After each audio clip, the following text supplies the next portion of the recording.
What's going on, 49er faithful, 49er fan, 49er gang?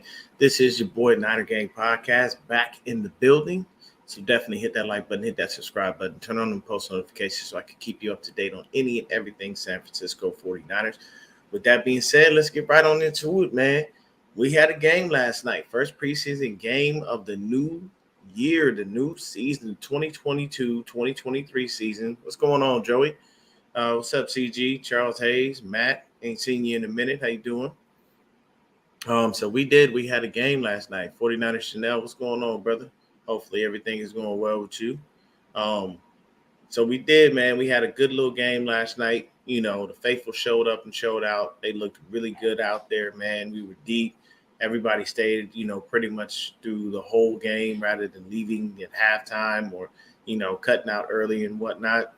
It happens every now and then, especially with a preseason game.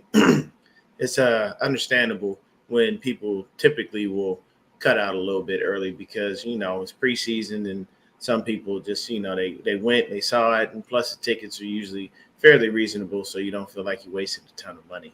Um, but it was fantastic to see some 49er football after all these months, after all this time, and just to be able to see the beginning of the Trey Lance era start. And believe me, man, like the fans were happy, we were happy, and we saw the number one thing and the number one reason. What's up, Eddie Glover? The number one reason we drafted Trey Lance, and people didn't understand it at first, man. So let's go over the game. Let's take a look at a few things. Let's talk about it, and we'll get right to it. Good morning, Miss Debbie. How you doing? It's pretty so glad you came into the stream. Um, and right now, if you look at it, we won 28-21. Uh, you know, both teams scored in every quarter except for the third. Nobody scored in the third quarter. So we went 10-10, 0, and 8. And Green Bay went 7-7, 0, and 7. So it kind of works out for us as well when we make sure that we are out there doing our job and getting things right. They intended on having Trey play about 10 plays, but I think he went about 13 actually. So Trey Lance came out. He was 4 for 5, 92 yards, 18.4 yards per throw, and a TD. He did take a sack, but that's not a good morning, Kev. Good morning. I feel you. Still waking up. Got to get those eyes open, get the crushed out your eyes, brush the teeth, and all that good stuff, man. Trey Lance looked good. What's going on, Brandon? His first throw, honestly, was him. His first couple of throws were a little high. And that's just kind of shaking off the nerves. It's been a minute. Starting offensive line for him was Colton McKivitz, Aaron Banks, Jake Brendel, Spencer Burford, and Mike McGlinchey. So he pretty much had what we actually assume would be the starting offensive line outside of Colton McKivitz, because that would be replaced with obviously Trent Williams.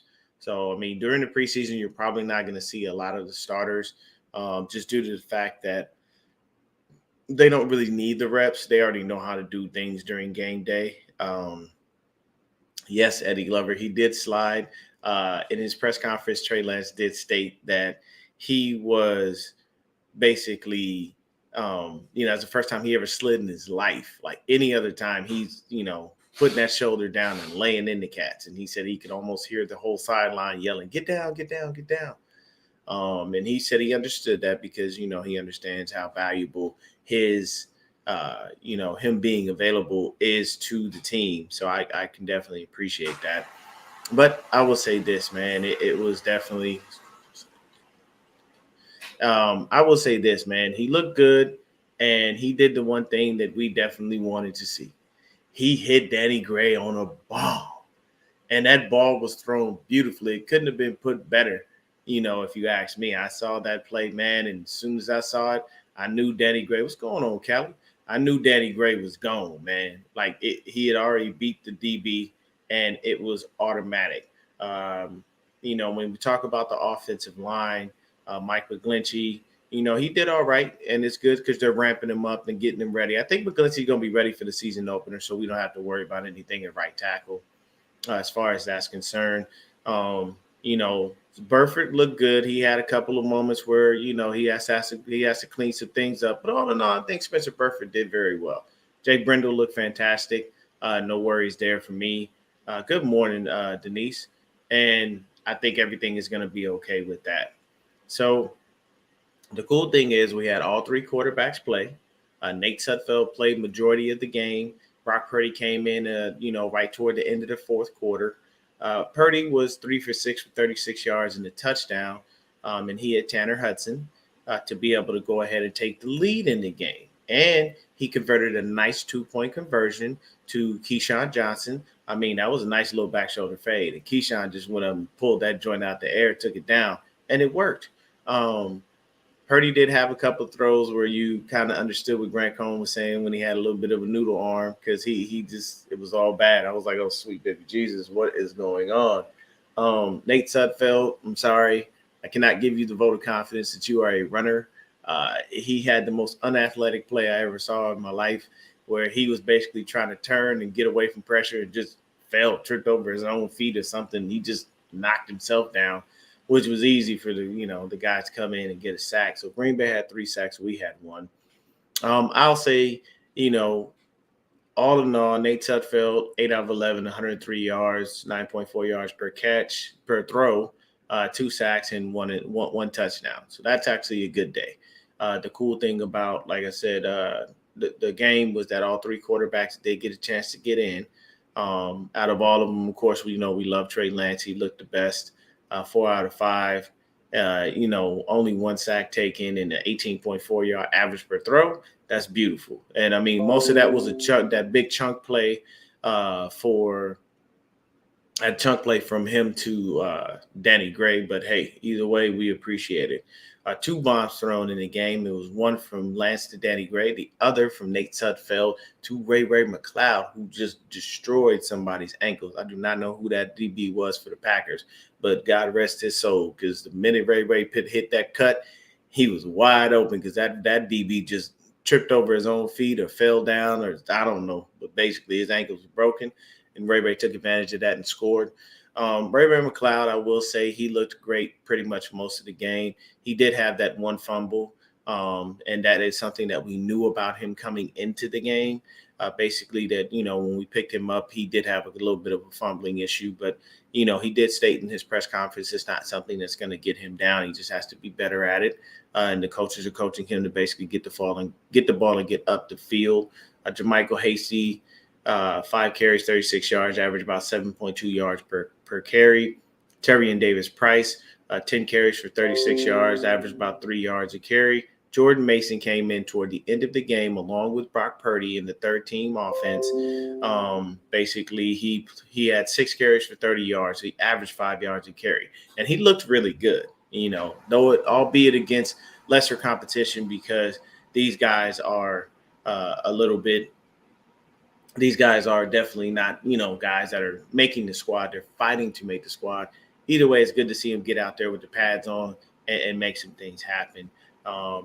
Then when you take a look at it, Trey Sermon had 6 carries for 11 yards, 1.8 yards per carry. He was the starter. Trey Sermon didn't look too bad.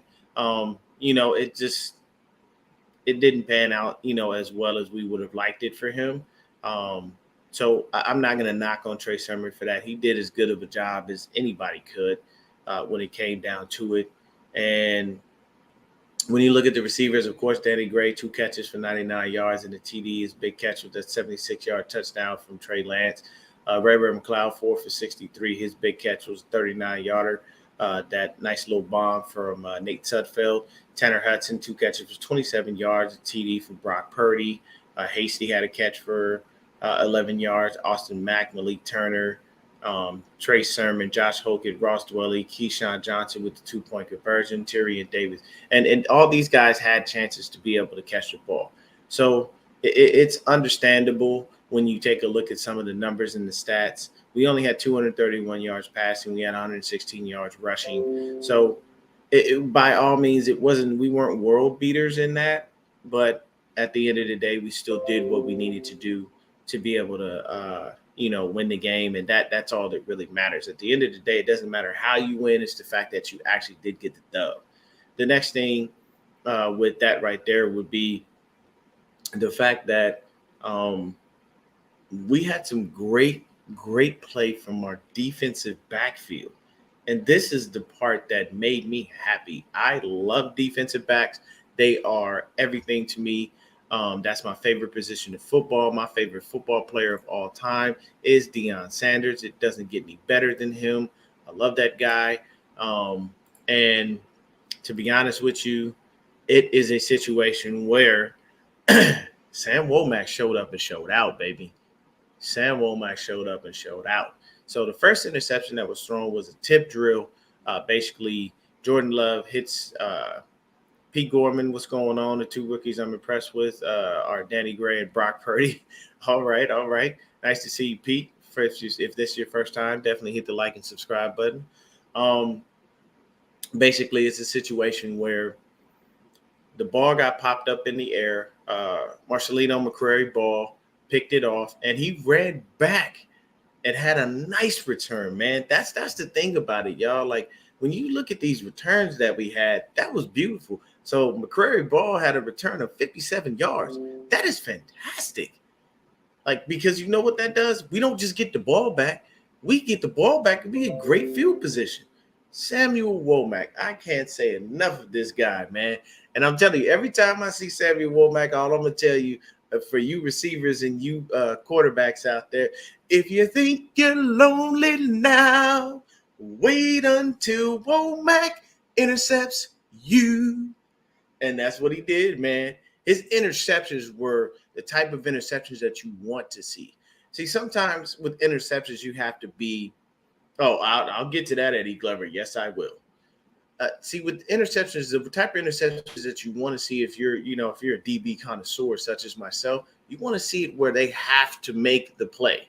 Some guys is just in the best place at the right place at the right time, and it's the opportunistic moment, so they get it, and you're like, oh, okay, it's like that, cool. But with Samuel Womack, this was not the case, people. Samuel Womack's first interception, he ripped the ball out of that receiver's hands. He went to the ground and he did not play any games. Immediately, he ripped that ball out, and that was that. Like, it was automatic, and I loved every second of it. And then when you top it all off, his next interception was made perfectly in coverage. He almost always ran that route for the receiver and snatched that ball.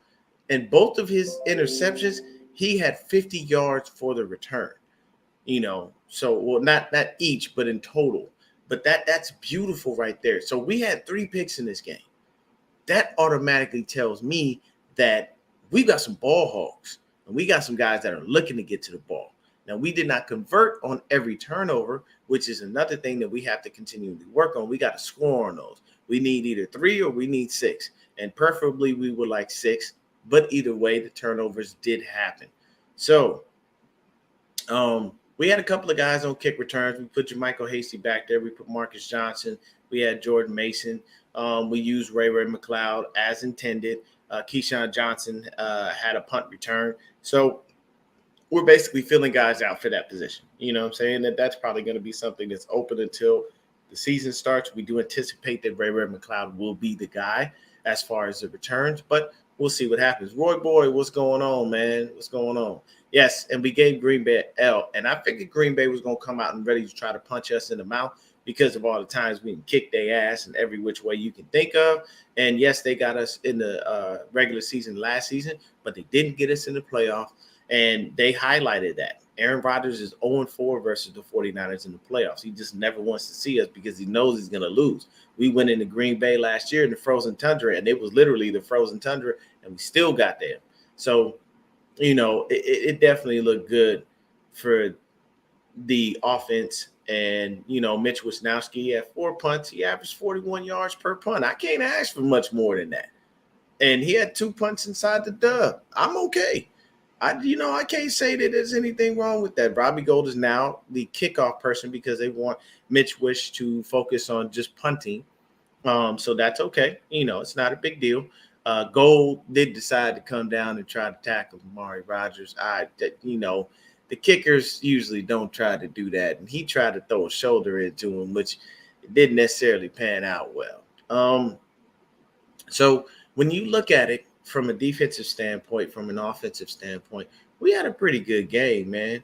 And when it comes down to defense, Oren Burks, 8 tackles. He led us with 8 of those. That wasn't too bad. You know what I'm saying? When it comes to Kadar Holman, he played well. He did get beat. And, for a TD, he was basically kind of looking at the receiver and not paying attention to where the ball was. So by the time he turns around, boom, ball's already in and, touchdown to score. The other touchdown that we did give up from Jordan Love was on Tarvarius Moore. He didn't read the coverage properly, and the receiver was just standing wide open, and he just basically didn't have far to go to run in for the TD. So that happened. The other touchdown that we did give up was Amari Rogers. He basically took it to the edge and cut out and started to get going. And I've told people about Amari Rogers before. I told people he's like a baby Debo. This guy just hasn't gotten the opportunity. They haven't given him the chance. And I think he is actually an amazing football player. Somebody just needs to be able to get him the ball and let him make plays. And he did. He ran up the sideline and dove and let the ball get past the break the plane and get to the pylon, and he made the play. Dante Johnson took a horrible angle on that and just dove and ain't nothing but the ground. He just slid. That's all it was. There was nothing he could do. Diamador Lenore looked fairly good. Kerry Hyder looked all right. Robert Condici looked pretty good. We had a couple of guys that I didn't even know about that were in there. Akeem Spence, hadn't heard of this dude. So it's a little bit different. Tomasi looks like La Louis or La Lile. I'm not sure how to say his last name. He was in. I didn't even know this guy existed on the roster. So there's some people that we probably picked up that are a little bit different. But Ambry Thomas, he looked all right. He got baked a couple of times, but I mean, it kind of happens when it comes down to it. Curtis Robinson looked okay. Marcelino McCrory Ball, we all talked about him. George Odom looked pretty good. Diamador Lenore, like I said, he looked great. DFF looked all right. Jordan Willis looked cool. Jeremiah Gimmel, he played at the end of the game, on the third team defense. So it's not bad, that we had this game and we did what we needed to do. Everything worked out fairly well for us. We got the W, and that's all that really matters. What I will say is for the quarterback room, we look pretty good. Brock Purdy has some things to go, but he's definitely a practice squad guy. Nate Sudfeld is a pretty good backup. We understand that. We're not asking him to do anything we're asking Trey to do. We're not asking for anything athletic by any stretch of the imagination. But if he has to play for a few games, God forbid anything happens to Trey, I think we should be all right. When it comes to the running back room, of course, JaMycal Hasty was the leader as far as the yards and whatnot. No rushing touchdowns this game, all passing. And we had one passing touchdown from each of our 3 quarterbacks. So that worked out well for us. No interception thrown, which is nice. The other thing as well, got to see, wanted to see. I like Jordan Mason looking. All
to the studio.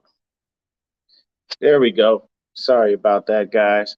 Looks like my internet went out on the computer there, but we're still good regardless. So back, everything is cool. Sorry about that little hiccup. I will make sure to get that fixed so next time we do not have that issue. But either way, as I was stating, everything looks good. We seem to have a great time as far as that is concerned. We had some, some good and some bad, but overall, we got the W. And at the end of the day, the guys that stood out were Danny Gray, Ray McLeod, um, Nate Sudfeld looked pretty good. Trey Lance looked fantastic, especially on that bomb that he threw to Danny Gray. There were a couple of people, yeah, froze on 100%, man. It happened. So it's definitely a situation where Love still has to grow. And I can tell you that wholeheartedly. He just doesn't seem like the guy yeah, as of yet. And Aaron Rodgers, he's probably standing on sideline on his hallucinogenics, trying to figure out why Love isn't in the stratosphere that he's in and whatnot. And, probably having a little psychedelic high or something to that effect. I don't know. But what I will say is, I liked the game last night. I had a great time watching 49er football. We got the W. Continual things to get better and clean up on. And, we'll be able to go out to Minnesota and get those things rolling for the next game. But I do believe that we are on the right path. We saw some good things from Trey Lance. We saw some good things from the O line. Nothing to be concerned about. For Green Bay, you got some question marks because Jordan Love had 2 TDs and 3 interceptions. And that is definitely confusing because he should not have had that issue. But that just tells you that the 49ers defense is looking fantastic. A couple of guys made a few plays that we didn't necessarily care for, but it's to be expected. It's the preseason. You're going to see ups, you're going to see downs. And man, I'm telling you right now, Eddie Glover said that Huff went out there and laid a hit, and he definitely damn did. He went out there and laid the hammer down, and came in and just, it was the perfect hit. He laid the shoulder right. Everything was perfect. They threw a flag on the play, but it was not on him.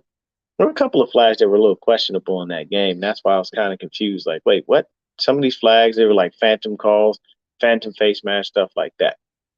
T-Jack asks, do you think Mason should be fine with the first string next game?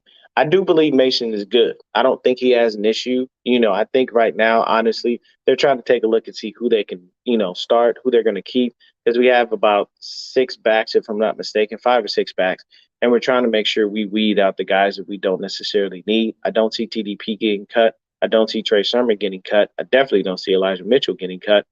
So it's going to be Jordan Mason, JaMycal Hasty, and Jeff Wilson Jr. fighting for that last spot, and we'll see what happens with those guys. It's definitely a big question mark, but Jordan Mason, I mean, by all accounts, averaging 5 yards a carry, no one's going to be upset about that. We're comfortable with that. I have to say, one of the guys who didn't look good was Sutherland, the offensive lineman. He didn't look good at all.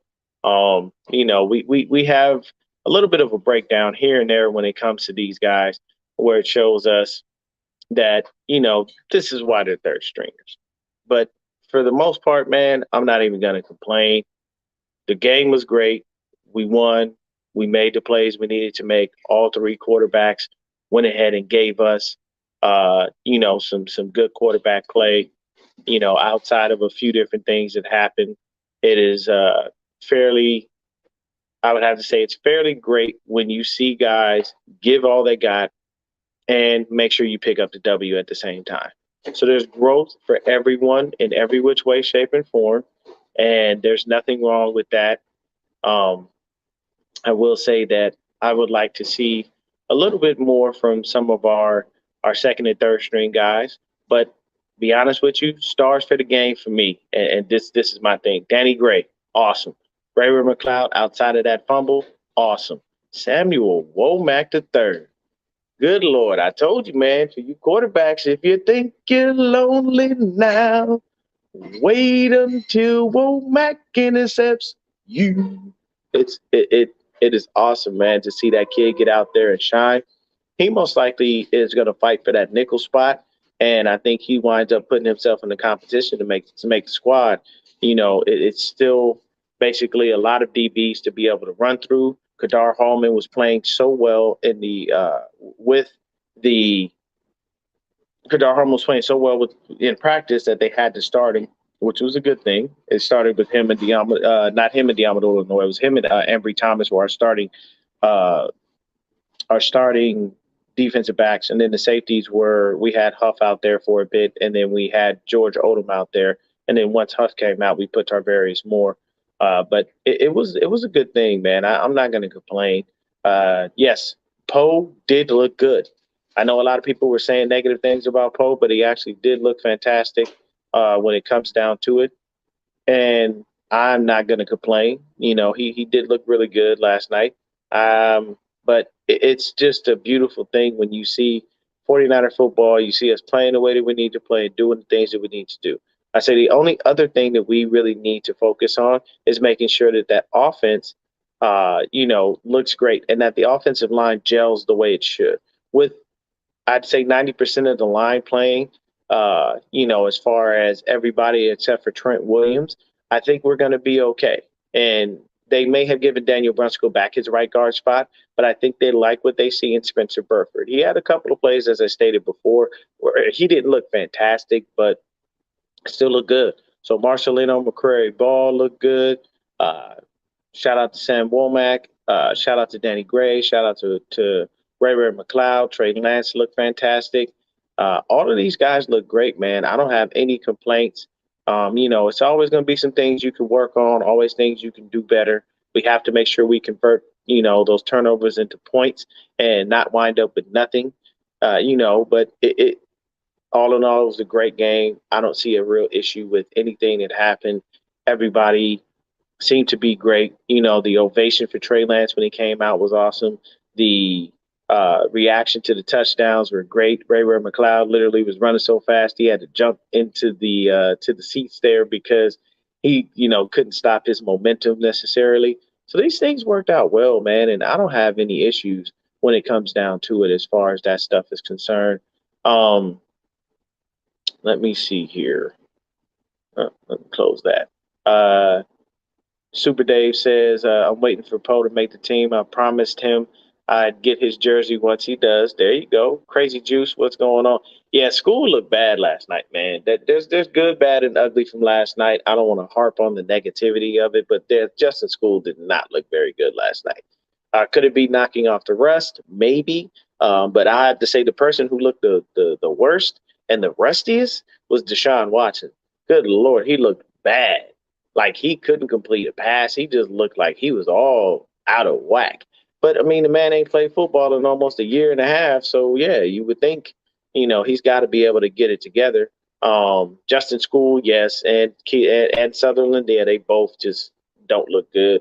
Super Dave said they can both kick rocks. We'll see what happens, but these guys actually, they're there only because the team picked them up to see what they got in them. And not everybody makes the squad. Some people will wind up, being cut, being picked up by other teams. The NFC West, recycles players a lot. So anybody that we may personally like, but they don't really seem like they're going to make the team, will most likely get picked up by somebody else, the Cardinals, the Rams, and or the Seahawks. But as far as the way we looked last night, we looked really good. We played fantastic. The division is going to be a tight one, but right now we have the option to be able to get out there, beat a few teams, make some people look bad, and we can honestly sweep our division. We always kick the Rams' ass. We only lost that game, because we didn't get the interception that Tart dropped, along with the fact that Jimmy G decided to get sacked and throw the ball up to Jermichael Hasty like he was 7'4", and Hasty looked like he all 5'8" or something to that effect.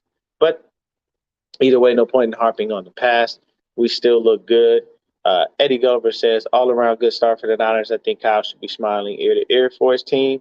Crazy Juice says they could probably plan out for a different team. Some people are working like that. They can plan out for different teams. And it does work for them. And it does help if, you give a coach a call and say, hey, man, I know I see you cut this dude, but what did you see from him? because coaches communicate in the league. If people don't think that people talk as coaches, they do. Because when you're trying to pick someone up, you need a proper assessment, and you want a guy to keep it a buck with you. It's like, hey, this dude was ass in camp all year. They're not going to say that in the public, but behind closed doors, they're going to tell you, yeah, he's a good pickup. Definitely pick him up. You can probably do some things with him. He's better for your system rather than ours. Things of that nature. I'd say the only other thing I will say before I go ahead and end it is I don't like I and I know this is our defense and I have to get used to it, but I cannot stand this damn zone defense. I hate it. Like, why are we playing 5, 10 yards off of people? So we keep giving up a bunch of shit underneath. It's easy for you to just march down the field really, really slow. Like, that is not a big issue if everybody's playing 5, 6, 7, 8, 9, 10 yards off of you. It drives me insane. We play a little bit of man here and there, but it's just better. And then if you're playing man, jam a motherfucker, man. Jam somebody. Damn, get your hands up in their pads, knock them off their route. That extra second that you knock them off that route gives our defensive line an extra second to get to the quarterback. So when it comes down to it, there's some things that we all have to clean up. We got to pay attention to. We got to look at.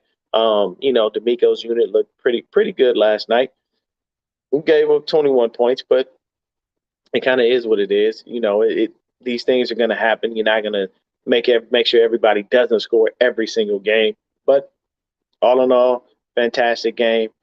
Danny Gray, Ray McLeod, Sam Womack, McCrary Ball, all of you guys deserve, a day off just strictly for your contributions to the squad and what things were done. And we appreciate everything that you guys did, man. I thank all of y'all for stopping by. I'm going to get out of here in just a minute. Dave says, I expect Minnesota will have the second and third unit starting while Kinlaw and McGlinchey will remain on pitch counts, limited plays. Completely agree with that. They're just ramping them up. Those dudes will be ready for the start of the season. I do believe Kinlaw will have a fantastic year once he has everybody around him that he needs to. And let's see here. He said, Eddie Glover says, off topic, but did you see Nick Sirianni yelling at Robert Saleh for the late hit on Jalen Hurts? Yeah, from across the sideline. Yeah, he was on one, man. He was hot on that late hit from Jalen Hurts. Here's the thing: he shouldn't be yelling at Robert Saleh. He needs to be yelling at the refs if they don't throw the flag for that. That's the whole point of it. I mean, Jalen Hurts is the big boy. This is football. You already know this is a gladiator sport. You're gonna come out. You're gonna get hit eventually, but you can't sit up here and act like you're not going to. We did hear I think there's some good news about Zach Wilson. I don't think he's hurt too bad. Everybody anticipated it was an ACL when he went down, but it's not. I don't know what it is, but I know it's not. There were a couple other games played, but none of those games matter because all that matters is this team right here. And this guy right here, Trey Lance, baby. Bought this jersey out in San Francisco when I went last year to the Kansas City preseason game. Even though we lost that game, it was still a fun experience. It was awesome. I got to go with my dog, Silverado Kev. We went out there and hung out. But, yeah, man, great game, 28-21 victory, 3 interceptions for our defense, 3 touchdowns for our offense, a 2-point conversion that was actually converted. We saw some fantastic things. We got a chance to see some of the rookies that we wanted to see, and this gave us a little bit more of an insight to who should be able to make the team and who should not. And we will continue to do that throughout the preseason. I'll continue to give you guys more and more content, and we'll drop some more on some different things. I will come back with a video on my young boy, Deshaun Dixon. I got to watch that game and see how he did because last game he had a sack, and anytime he was on the field, he did not. The opposing team did not score. But I will check and see what happened with the Jaguars game just to make sure I do that. I always told him I would keep up with him. I'm his number one fan. He went to an HBCU, and I want to see that kid succeed and make the squad. And if he does, that'll probably be the only jersey that I ever buy from another team because I really, believe in the young kid. Miss Debbie says, I totally agree. Made me crazy the whole game. Next to your opponent, make him know you're there. That's 100%. Yes, sir, Trey area. Ready for this season to start, man. Crazy Juice says, I do think Womack should make the team. With those 2 interceptions and the way that he got those interceptions, if preseason stopped today, you got to keep Womack on this squad. just the way he made those plays, because those plays were contested. And that's how you make yourself stand out when you get an interception, is when you're not just an opportunistic person, or you're not just in the right place at the right time. Don't get me wrong, those things are fantastic because they still count. But when you can do it against coverage and you can snatch the ball out of someone's hands, like that makes the defensive coordinator look at you and go, okay, man, maybe I got me a little diamond in the rough. This young kid is balling. He looked good. So I can appreciate that stuff, man. But thank everybody for tuning in. I appreciate you guys. Got to get out here and get on this track and get fit, man. But I thank all of you for stopping in. Probably be on a little bit later with some of my other guys. We'll see if we can get some people on. We may do another video from a different podcast. But thanks so much for everybody that came in and hung out with us, man. Every Saturday morning, I will give you guys either a preview show, or I will, Brandon, right there. We definitely will. I'll give you guys either a preview show or at least the day after the game is when I'll go ahead and give you a recap, because right after the game, there's so many 49er content creators and it's saturated. So everybody can't look at every single person, and it's so hard to look at a different person and try to, pay attention to this and pay attention to that. Way you'd have at least 30 windows open. There's so many content creators. But either way, man, I appreciate all of you guys for stopping in. If you haven't already, hit the like button, hit the subscribe button. You see the ticker on the bottom scrolling. If you want to support the channel, by all means, that's the Patreon, patreon.com/Niner Game Podcast. By all means, go ahead and, drop in whatever you can if you would like to. If you don't, either way, I do this for the passion. I do this for the love. I do this for the fans. And thank everyone for coming in and tuning in. Appreciate you, Eddie Glover. Y'all have yourselves a blessed weekend. Stay strong. Most of all, stay faithful. And hey, man, the Trey Lance era is here. Jimmy Sexuals, you're stuck. There's nothing you can do. He is no longer going to be the quarterback. You saw your quarterback do what he could not do. A 74-yard bomb, you ain't never seen Jimmy Garoppolo do that. So I'm just saying, you need to get with the program, understand this is Lance's team, and let go of the past. We are moving toward the future. We are going to be better for it. And I say we go right back to the playoffs. I ain't saying we win in the Super Bowl, but we could for damn sure make the playoffs with the right team, the right people, and the right things going on, man. We have nothing to be worried about. Because I'm going to tell you right now, before I get out of here, Trey Lance on the field with Kittle, Ayuk, and Debo, and putting Elijah Mitchell in the backfield with a nice offensive line in front of him. Ooh, we're going to be out there looking beautiful. But thank you. Thank you so much, Miss Debbie, for stopping into my stream. Everyone have a blessed day. Stay strong, stay faithful, and I'm out this joint. Peace.